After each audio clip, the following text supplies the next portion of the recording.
Friends, আমাদের ভিতরে অনেকে আছে যে ওজন কমানোর জন্য অনেক বেশি পরিমাণ চেষ্টা করছে কিন্তু ওজন কমছে না। আজকের গুরুত্বপূর্ণ যদি 3টি টিপস ফলো না করেন তাহলে কখনোই আপনার ওজন কমবে না। আপনি জেনে অবাক হবেন, এই 3টি গুরুত্বপূর্ণ টিপস ফলো করলেই আপনি অতি দ্রুত এ ধরনের ওজন কমানোর জার্নিতে ভালো একটা ফলাফল নিয়ে আসতে পারেন। আজকের বিশেষ এই আলোচনাটি তাই না কেটে সম্পূর্ণরূপে ভিডিওটি দেখবেন এবং যারা সময়ের স্বাস্থ্যকথা চ্যানেলটি নতুন সদস্য আছেন তারা অবশ্যই চ্যানেলটি সাবস্ক্রাইব করবেন। চলুন গুরুত্বপূর্ণ আলোচনাতে চলে যাওয়া যাক। ওজন কমানোর জন্য যতগুলো রুলস আছে সেই সমস্ত রুলসগুলোর ভিতরে 3টি গুরুত্বপূর্ণ রুলস ফলো করা অনেক বেশি পরিমাণ জরুরি, যেটি আপনাকে ওজন কমানোর জার্নিকে অনেক বেশি সহজ করে দেয়। তার ভিতরে অন্যতম একটি কারণ হচ্ছে স্টার্ভিং করা। অনেকে বেশি পরিমাণ ওজন কমানোর জন্য স্টার্ভিং করছে, অর্থাৎ খাবার গ্রহণ করছে না, একদমই খাবার গ্রহণ করছে না, খাবার খাওয়া ছেড়ে দিয়েছে। এটি কিন্তু চরম ভুল একটা পন্থা। ওজন কমানোর জার্নিতে যদি খাবার খাওয়া ছেড়ে দেন তাহলে আপনার জন্য মারাত্মক স্বাস্থ্য ঝুঁকি তৈরি করবে। এতে করে আপনার দেহ দুর্বল হয়ে পড়বে এবং আপনার খাবার খাওয়ার রেগুলারিটির যে প্রবলেমটা তৈরি হবে, এতে করে আপনার মেটাবলিজম প্রবলেম তৈরি হবে বা আপনার দেহের খাবারের যে মেটাবলিজম হওয়ার যে একটা বিশেষ নিয়ম আছে এটি ভঙ্গুর হবে। আপনার দেহ অনেক বেশি পরিমাণ ইরেগুলার হয়ে যাবে এবং আপনার ডায়েটারি হ্যাবিট পরিবর্তনের কারণে আপনার কিন্তু শরীর অসুস্থ হবে, দুর্বল হবে, কিন্তু ওজন কিন্তু কমবে না।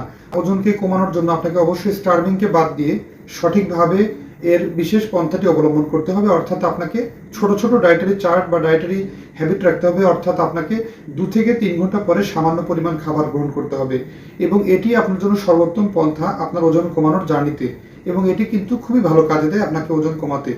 দ্বিতীয় নাম্বার যে বিশেষ বিষয়টি সেটি হচ্ছে আপনাকে ওজন কমানোর সময়ে বা ওজন কমানোর জার্নিতে আপনাকে বেশি বেশি খাবারের ডায়েটারি হ্যাবিটটাকে মনোযোগ দিতে হবে। কোন কোন খাবারটা আপনি গ্রহণ করছেন তার দিকে মনোযোগ দিতে হবে।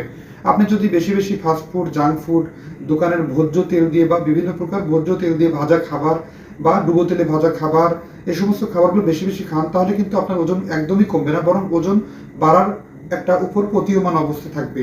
এই ওজন বাড়াকে কন্টিনিউ না করতে চাইলে আপনাকে কিন্তু অনেক বেশি পরিমাণে এক্ষেত্রে সতর্ক হতে হবে। আপনি আপনার খাবারের তালিকায় ভাজা খাবার, ডুবো তেলে ভাজা খাবার, ফাস্ট ফুড, জাঙ্ক ফুড একদম বন্ধ করতে হবে। আপনাকে বাসায় তৈরি করা খাবারগুলো বেশি বেশি গ্রহণ করতে হবে।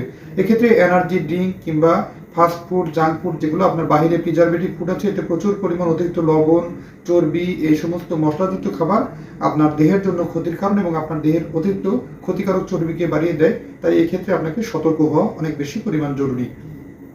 তৃতীয় নম্বর যে ভুলটা, ওজন বাড়ানোর জার্নিতে আমরা যে ভুলটা করে থাকি, রোজ রোজ ওজন মাপা। আপনার ওজন বাড়ার যে বিষয়টি সেটি কিন্তু আপনাকে অনেক বেশি পরিমাণ ক্ষতির মুখে ঠেলে দেয় যখন আপনি বারবার ওজন মাপছেন। ওজন মাপতে গেলে বারবার আপনি ওজনের দিকে তাকিয়ে থাকেন, এতে আপনার মনের ভিতরে ভয় ভীতি, টেনশন কাজ করে। একটা সময় আপনি হতাশ হয়ে ওজন কমানোর যে ডায়েটারি চার্টটা ফলো করা বাদ দিয়ে দেন।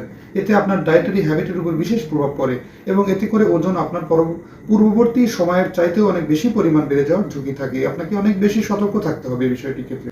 আপনি যদি আপনার ওজন কমাতে চান তাহলে আপনাকে রোজ রোজ ওজন মাপা থেকে বিরত থাকতে হবে, কেননা অনেক সময় পানির কারণেও ওজন বেড়ে যাওয়া বা ওজন বেশি লক্ষ্য করা যায় মিটারে। আপনাকে এক্ষেত্রে সতর্ক হতে হবে। এই সমস্ত ভুল ত্রুটিগুলো এড়িয়ে অতি দ্রুত কিন্তু আপনি ওজন কমানোর জার্নিতে সফলতা নিয়ে আসতে পারেন। সঠিক নিয়মকানুন, সঠিকভাবে শরীর চর্চা, সঠিকভাবে বিশেষ কিছু এক্সারসাইজ আপনাকে সুস্থ থাকতে সাহায্য করে। তবে আপনার খাবারের তালিকায় কার্বোহাইড্রেটের পরিমাণকে কমানো, সঠিক সময়ে ব্যায়াম করা, সঠিক সময়ে খাবার গ্রহণ করা এবং সঠিকভাবে পর্যাপ্ত পানি পান এবং লো ক্যালোরিযুক্ত খাবার যেমন মুড়ি, হালকা পরিমাণে পানি পান বারবার আপনি যদি কন্টিনিউ করতে পারেন একটানা এই নিয়মটি ফলো করে, অতি দ্রুতই কিন্তু আপনি ওজন কমাতে পারেন এবং খুব সহজ। ধন্যবাদ বন্ধুরা। আজকের অনুষ্ঠানটা আপনার কতটা কাজে লেগেছে অবশ্যই কমেন্ট করে জানাবেন। অনুষ্ঠানটি ভালো লাগলে লাইক, কমেন্ট, শেয়ার এবং সাবস্ক্রাইব করতে ভুলবেন না। আল্লাহ হাফেজ।